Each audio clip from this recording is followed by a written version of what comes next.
نماز کا ٹائم ہو گیا. جی بہت شکریہ جناب اسپیکر. ہمارے بلوچستان عوامی پارٹی کے پارلیمانی لیڈر ہیں نوابزادہ خالد مکسی صاحب. تو وہ طبیعت ان کی ناساز ہے, کراچی میں ایڈمٹ ہے, آپریٹ ہوا ہے ان کا. تو آپ سے اپیل ہے کوئی ان کی دعائیں صحت کے لیے کوئی دعا کریں. ان کی صحت کے لیے دعا فرمائیں.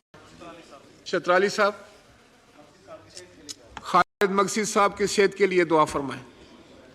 بسم اللہ الرحمن الرحیم. پروردگار عالم ہمارے خالد مکسی صاحب ہمارے کلیگ ہیں, ہمارے ساتھی ہیں, ہمارے رہنما ہیں, ان کو صحت کاملہ عاجلہ مستمرہ نصیب فرما. پروردگار عالم ہر قسم کی مصیبت سے ان کو نجات دلا دے.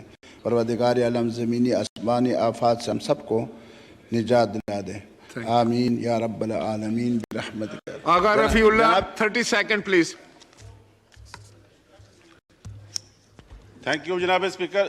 سر میں آپ کا بہت مشکور ہوں اور اس ہاؤس میں بیٹھے ہوئے تمام لوگوں کا بہت مشکور ہوں جو پاکستان کی عوام, بالخصوص کراچی کی عوام کے اور یہ جو اپنی من مانی سے پورے علاقے کی بجلی بند کر دیتے تھے, آج اس ہاؤس نے جو قانون پاس کیا ہے اس سے انشاءاللہ پاکستان کی عوام اور کراچی کی عوام سکون کا سانس لیں گی. میں آپ کا بہت مشکور ہوں, آپ نے ہمارا ساتھ دیا اور اس سے انشاءاللہ تعالی پاکستانی عوام اور بالخصوص کراچی کی عوام آپ کی مشکور رہے گی. بہت شکریہ سر. اکبر شترالی صاحب 30 سیکنڈ پلیز. شکریہ جناب اسپیکر. جناب اسپیکر, میں یہ سود کے حوالے سے جناب سراج الحق صاحب امیر جماعت اسلامی پاکستان کا بل تھا, سینٹ سے پاس ہوا تھا, قومی اسمبلی میں میں نے پیش کیا اور اس وقت وہ پاس نہیں ہوا پچھلی حکومت کے دور میں. آج اس بل کو قومی اسمبلی سے پاس کرا کے جو کردار قومی اسمبلی نے ادا کیا, اس پر میں آپ کا بھی پورے ایوان کا شکریہ ادا کرتا ہوں. اور اس طرح ہم اسلامی نظام کی طرف جائیں گے, سودی کاروبار کو ختم کریں گے تو یہ ملک جو ہے 30 سیکنڈ سر. جی ہاں جی مسٹر نماز کا اسپیکر, ٹائم ہو گیا.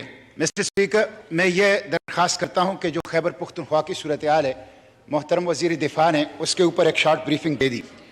یہ اچھی بات ہے کہ بنو کا جو علاقہ تھا وہ کلیئر کر دیا گیا, لیکن لوگ ہم سے سوال پوچھتے ہیں حیثیت نمائندگان, اور اس ایوان کا فرض ہے کہ ایک تو جب آپ نے بارڈر کے اوپر باڑ لگا دیا, بارڈر کے اوپر فوج ہے, بارڈر کے اوپر ایف سی ہے, آپ کا انٹیلیجنس ایجنسیاں ہیں, آپ کی پولیس ہے, آپ کی سول ایڈمنسٹریشن ہے, تو یہ دہشت گرد کیسے آ جاتے ہیں؟ یہ ایک بہت بڑا ایشو ہے جو لوگ سوال پوچھ رہے ہیں. دوسری بات یہ ہے کہ جنوبی اضلاع سے لوگ نقل مکانی کر رہے ہیں. مسٹر چیئرمین, صوبائی حکومت تو فیل ہے, وفاقی حکومت کی بھی کوئی ذمہ داری ہے, سیکیورٹی فورسز کی بھی کوئی ذمہ داری ہے. اس کے ساتھ ساتھ یہ ہے کہ علی وزیر 2 سال سے قید میں ہیں. آپ دیکھ لیں کہ راؤ انور جو ہیں وہ فیک انکاؤنٹر اسپیشلسٹ تھا, وہ آزاد پھر رہا ہے.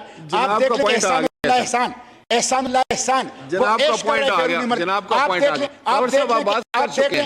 آپ دیکھ لیں کہ عزیر بلوچ بھی رہا ہو گیا, لیکن علی In وزیر کو exercise of the powers conferred by clause 1 of article 54 of the constitution of the Islamic Republic of Pakistan, I hereby prorogue the Majlis Shura Parliament in joint sitting summoned on Thursday the 26th May 2020